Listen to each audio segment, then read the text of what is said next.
Accounts का paper sir लेंदी आता है, पेपर छूट जाता है। ये वीडियो मैं स्पेशली आपके लिए इसलिए बना रहा हूँ क्योंकि हमारा मोटिव है कि 3 घंटे का पेपर आप कैसे 2.5 घंटे में अकाउंट्स का कर सकते हो। बस ये वीडियो अच्छे से सेव करके रख लो, अपने अकाउंट्स के बोर्ड एग्जाम वाले दिन सुबह सुबह ये वीडियो दोबारा से एक बार देख लेना और तब तक के टाइम पीरियड में जितने भी सैम्पल पेपर सॉल्व करो, आज की इस वीडियो को एनालाइज करके, आज की इस वीडियो को अप्लाई करके देखना। आई एम 100% श्योर आपका पेपर नहीं छूटेगा।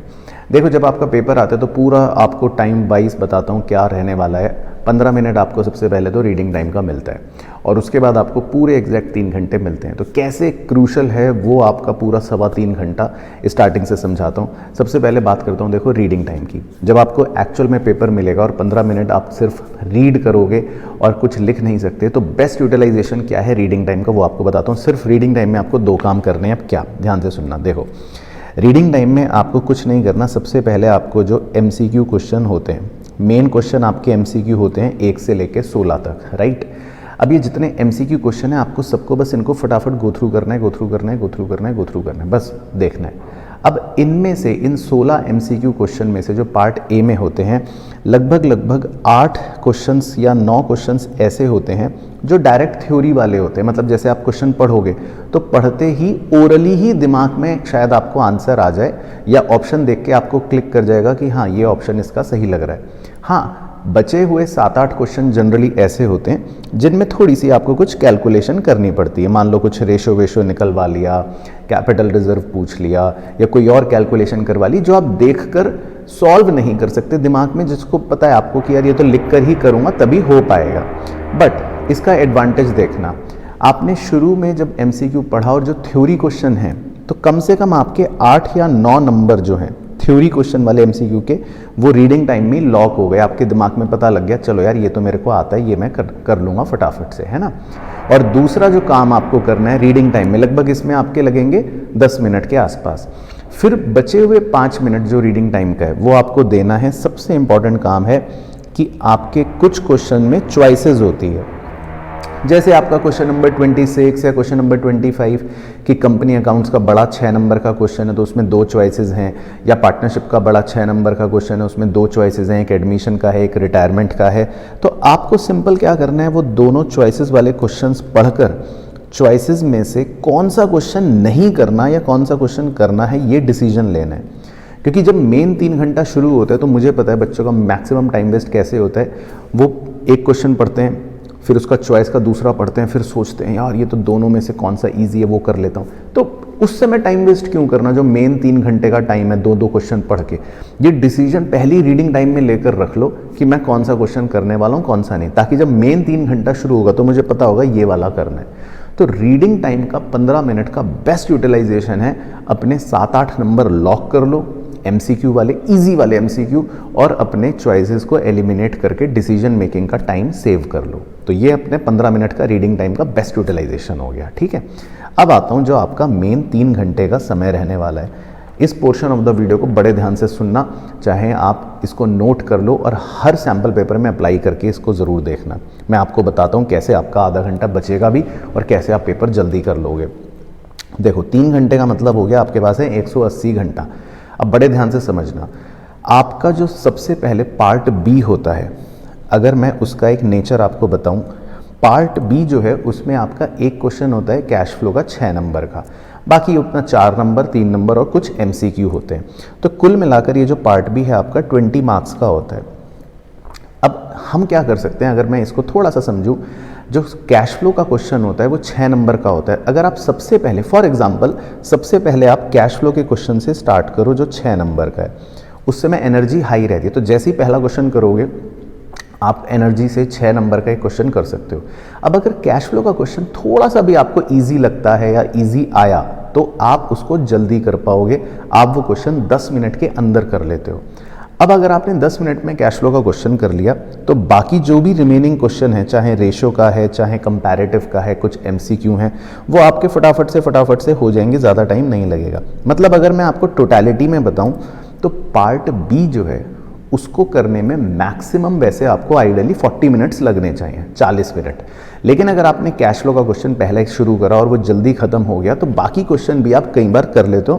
तो मैंने तो खुद ऑब्जर्व करा है इतने सारे बच्चों के साथ, जब मैं देखता हूँ तो मैंने ऑब्जर्व करा है कि कई बार पार्ट बी 30 मिनट के अंदर ख़त्म हो जाता है, और ये एक बहुत बड़ा एडवांटेज होता है। कैसे? जब आपने पेपर शुरू करा और आपने 20 नंबर कवर कर लिए शुरू के ही 30 मिनट्स में, तो एक साइकोलॉजिकल एडवांटेज मिल जाता है कि चलो यार ये पोर्शन तो अब खत्म हो गया। और जनरली पार्ट बी में कभी भी बड़े क्वेश्चन, मुश्किल क्वेश्चन नहीं आते। एक दो ट्रिकी पॉइंट्स होते हैं तो ठीक है, उसके लिए कोई इतनी फाइट करने की ज़रूरत नहीं है। तो आपका सबसे पहले ये एक पोर्शन स्ट्रॉन्ग कवर हो जाता है 20 नंबर का। अब उसके बाद जो होता है सेकेंड स्लॉट जो है वो हमारा सबसे क्रूशल स्लॉट है। कैसे, वो आपको बताता हूँ। अब अगर मैं 45 मिनट्स से लेकर 1 घंटा, ये जो मेरा सबसे क्रूशल स्लॉट है, इसमें सिर्फ मुझे पता है क्या फोकस करना है अपना, क्वेश्चन नंबर 17 से लेकर क्वेश्चन नंबर 26। सर ये कौन से क्वेश्चन है सर? तो देखो, अपने सिर्फ सीधा क्वेश्चन पेपर में 17 से लेकर 26 के बीच में कूदना है आपको। 17 से लेकर जो 26 के बीच में क्वेश्चन होते हैं वो 3 मार्कर, 4 मार्कर और 6 मार्कर होते हैं, मतलब बड़े क्वेश्चंस होते हैं। और सबसे ज़्यादा जो ट्रिकी होते हैं, या मतलब जिसमें टाइम लगता है, वो यही क्वेश्चंस होते हैं। अब इनमें कुछ ना कुछ वेरिएशन होता है, कभी 3 नंबर का बड़ा होगा, कभी 6 का बड़ा होगा, कोई छोटा होगा, कोई बड़ा होगा, कोई आसान होगा। अब ध्यान से नेचर समझना। देखो, जो ये मेरा एनालिसिस है, आपका एक्सपीरियंस अलग भी हो सकता है, लेकिन इन क्वेश्चंस में जो पार्टनरशिप होता है, पार्टनरशिप में रिवैल्यूएशन अकाउंट बनाने को बोलता है, पार्टनर्स का कैपिटल अकाउंट बनाने को बोलता है, और कम से कम कैपिटल एडजस्टमेंट उसके अंदर करवा लेता है 6 नंबर के क्वेश्चन में, है ना। और 4 नंबर का भी क्वेश्चन होता है तो कभी कभी एक लेजर अकाउंट बनवा लेता है। और दूसरा होता है कंपनी अकाउंट्स। कंपनी अकाउंट्स में जो क्वेश्चन होते हैं उसमें लेजर जनरली कम होते हैं, या तो डिबेंचर है तो भी जर्नल एंट्री, या शेयर्स है तो भी जर्नल एंट्री। अब मेरा पर्सनल ओपिनियन ऐसा है कि जो जर्नल एंट्री होती है वो थोड़ा सा कंपैरेटिवली जल्दी हो जाती है। लेजर में पोस्टिंग, डबल पोस्टिंग, एनालिटिक्स थोड़ा सा ज़्यादा लगता है, पार्टनरशिप में थोड़ा सा टाइम ज़्यादा लगता है। तो यहाँ पर आपकी चॉइस है। वैसे तो अगर आपको लगता है कि भाई आपका कंपनी अकाउंट्स स्ट्रॉन्ग है, या कंपनी अकाउंट्स का क्वेश्चन आपने देखा और आपको लगा ये तो मेरे को आता है, ये तो मतलब ईजी है या हो जाएगा, तो मैं आइडियली बोलूँगा फिर आप कंपनी अकाउंट्स के क्वेश्चन से ही शुरू करो, क्योंकि फिर वो आपका जल्दी हो जाएगा, वो भी आपको 6 नंबर देगा, तो एक साइकोलॉजिकल कॉन्फिडेंस हो जाएगा। पार्टनरशिप के क्वेश्चन क्या होते हैं, थोड़े से बड़े होते हैं, और अगर आपको आता भी है तब भी कभी कभी होता है एक पॉइंट अटक गया, कुछ रह गया, एंड में एडजस्टमेंट में थोड़ा सा प्रॉब्लम आ रही है, टाइम टेकिंग हो जाते हैं कई बार, तो उसको फिर आप सेकंड प्रेफरेंस में सॉल्व करना है ना। लेकिन फिर भी कोई बात नहीं, आपकी अपनी चॉइस है। इस 1 घंटे में भी अगर मैं मान लूँ कि आप ये क्वेश्चंस कवर करते हो, तो ये मेजर बड़े क्वेश्चंस हैं आपके। अब इससे होगा ये कि पेपर जब आपने शुरू करा तो जो मेजॉरिटी नंबर है वो आपने कवर कर लिया। थोड़ा बहुत टाइम ज़्यादा लग भी रहा है, सोचना भी पड़ रहा है, तो आप सोच पाओगे, क्योंकि अभी आप पैनिक स्टेज में नहीं हो। फिर उसके बाद जो आपके पास आखिरी 45 मिनट्स का टाइम आपको देना है, मान लो, है ना, वो 45 मिनट्स का टाइम आपको देना है सिर्फ और सिर्फ किस पर? MCQs पर।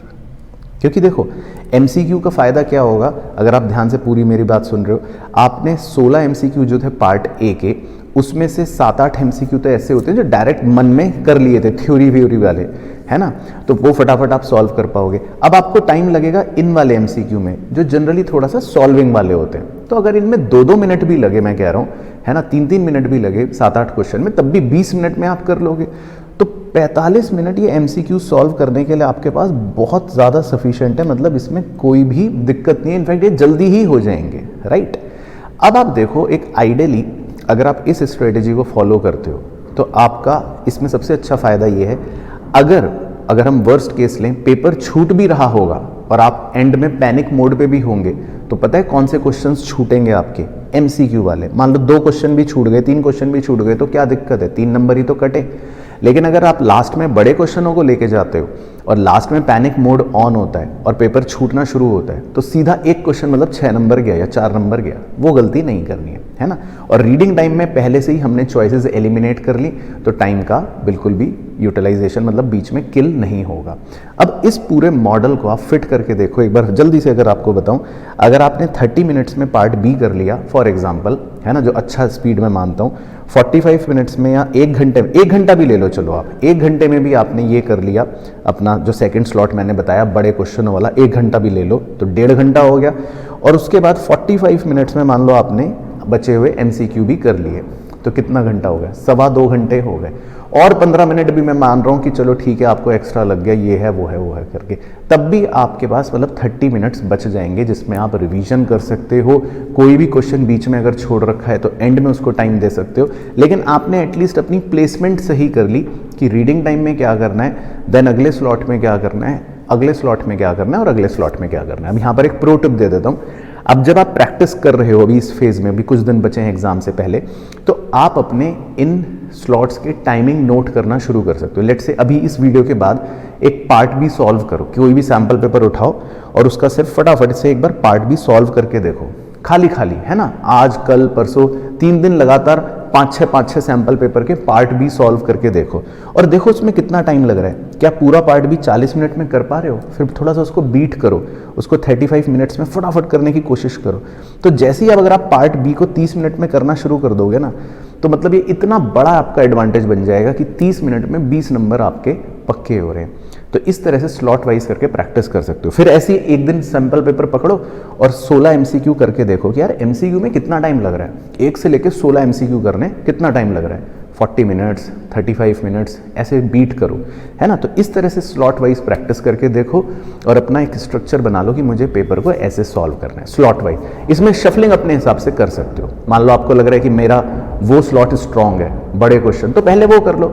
आपको लग रहा है पार्ट बी स्ट्रांग है तो पहले वो कर लो। लेकिन मेरा ये कहना है एमसीक्यू को लास्ट में ही करो, ताकि अगर पेपर छूटे, कुछ बुरी चीज़ हो, तो एक एक नंबर का पेपर छूटे, एक एक नंबर का क्वेश्चन छूटे।